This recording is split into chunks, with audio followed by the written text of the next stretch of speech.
Hi everyone, it's Ken here. Today I want to show you how to use the backspace as the delete button when you need it. To do that, we're going to have to use a function on this keyboard called the temp layer switch. So a temp layer switch is basically a switch that you can assign to a key, and when you press down that key, the layer is temporarily switched. So to demonstrate what I mean, let's assign one key to a temp layer switch. So let's use this key over here.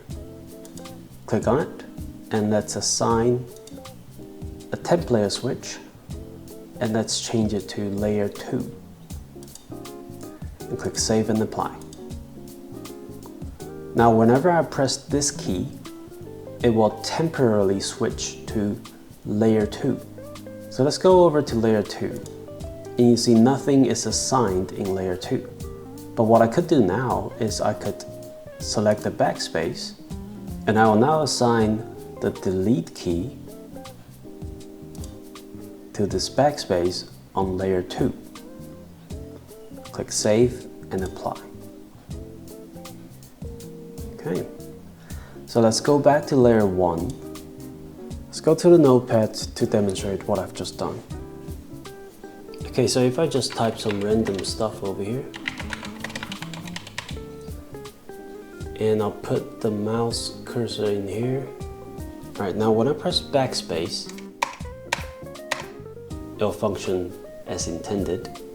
But now when I press down this key, which we assigned to temporarily switch to layer 2, and while holding down this key, if I press backspace,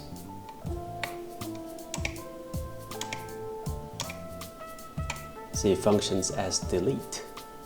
So without holding this key, no more backspace.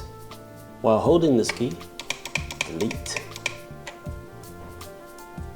So that's the magic of temp layer switch. With a single key press, and while holding, you gain access to a whole new layer.